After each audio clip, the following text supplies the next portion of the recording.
C'est un texte majeur qui vient d'être adopté à l'Assemblée nationale, un double vote solennel sur les soins palliatifs et la création du droit à l'euthanasie et au suicide assisté qui a bien eu lieu donc. Si le premier volet concernant les soins palliatifs a été adopté à l'unanimité, celui créant une aide à mourir, plus clivant, a finalement été adopté lui aussi, mais à 299 voix pour et 226 contre. Bonsoir Maïhélène Trémollet. Bonsoir Clélie, bonsoir à tous. Jusqu'au dernier moment, certains élus ont cru à un renversement.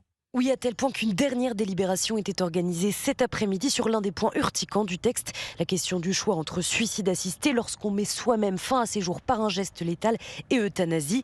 Ce choix initialement proposé aux patients a finalement été retiré du texte. Et tandis que la gauche se félicite d'avoir tenu un débat noble, équilibré, comme la députée socialiste Océane Godard. Merci d'avoir partagé ce qui confine à l'intime. Le débat qui s'est ouvert depuis des années est d'abord un débat de conscience, de respect, de liberté, d'ultime soin. Sur les rangs de la droite, on condamne à l'inverse une absence totale de discussion.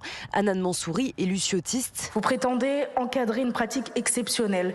En réalité, vous êtes en train d'organiser un droit de provoquer la mort. Vous prétendez défendre la liberté. En réalité, vous installez une pression sociale permanente sur les malades, les personnes âgées, les handicapés. À son tour, Patrick Hetzel, député LR, monte à la tribune. Que doit faire la République quand la vie devient fragile? Doit-elle d'abord entourer, soulager, accompagner ou doit-elle organiser la mort? La droite qui compte désormais sur la majorité sénatoriale dans l'ensemble opposé à toute création d'une aide à mourir pour remanier en profondeur le texte et rétablir le plus de garde-fous possible.